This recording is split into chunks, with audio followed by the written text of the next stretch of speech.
Hi, I'm Talisa Austin, and you're watching The People's Connection. Arkansas's breathtaking landscape has been a defining feature across the state for decades. Unfortunately, urban development is threatening wildlife and water resources across the state. The Ecological Conservation Organization, or ECO, is a group committed to protecting Arkansas's natural beauty. In this segment, our reporter Phil Houston shows us just how they're accomplishing that mission. Take a look. Welcome to the People's Connection. I'm Phil Houston, and today we have Mr. Rob Fisher, the CEO of ECO. How are you doing? Good, thank you. Welcome to the show. Thank you. Thank you for having me. Well, you probably don't know what the ECO is, and that's why we brought Rob in. Rob, tell us a little about what your organization does. Sure. ECO was created in 2004 in an effort to really work more on three focuses: restoration, environmental research, and environmental education/policy. The majority of our work is research. We've got stations in every region of the state, and we've got a crew that goes out every day and monitors water. We also do field research on things like best management practices for EPA, devices that help lower non-point source pollution. We do research on endangered species, freshwater mussels, and freshwater systems. Every year we try to do at least one land restoration project. And the last thing we do is education and policy. The reason for those three is really because we felt like if we weren't doing all three, then we couldn't talk more accurately and professionally about what we do and why. Exactly. ECO doesn't just talk the talk. Since the group formed in 2004, they've led several stewardship and restoration projects, like the Swaggerty Creek operation. By the time it was finished, it had become one of the largest urban stream restoration projects in the South.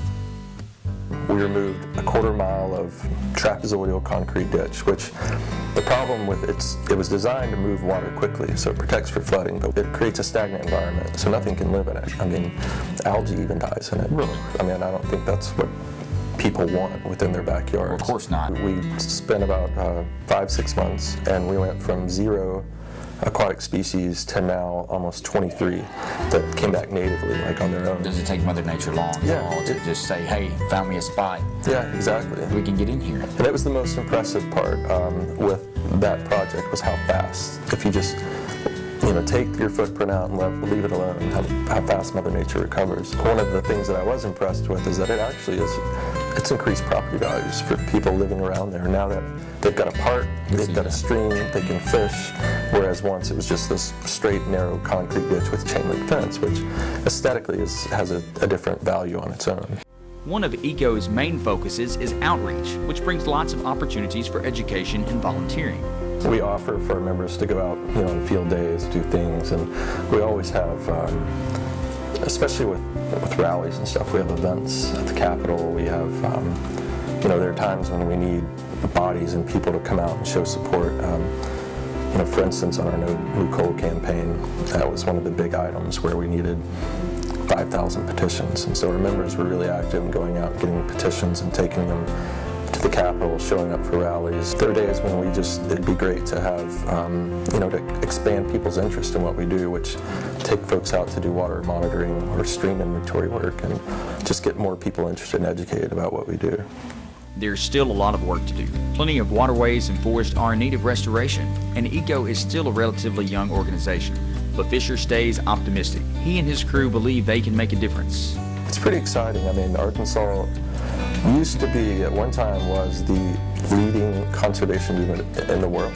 So Arkansas's got a really rich, deep history and being very avid about protecting its environment. ECO and its members actively support legislation that protects Arkansas citizens as well as the environment. Just one more way to make sure the natural state stays natural. If you want to know how to volunteer with ECO or learn more about conservation, email us and we'll put you in touch. You can also let us know about any nonprofit organizations that you want to be featured on the show. Thanks so much for watching. I'm Talisa Austin. See you next time with The People's Connection.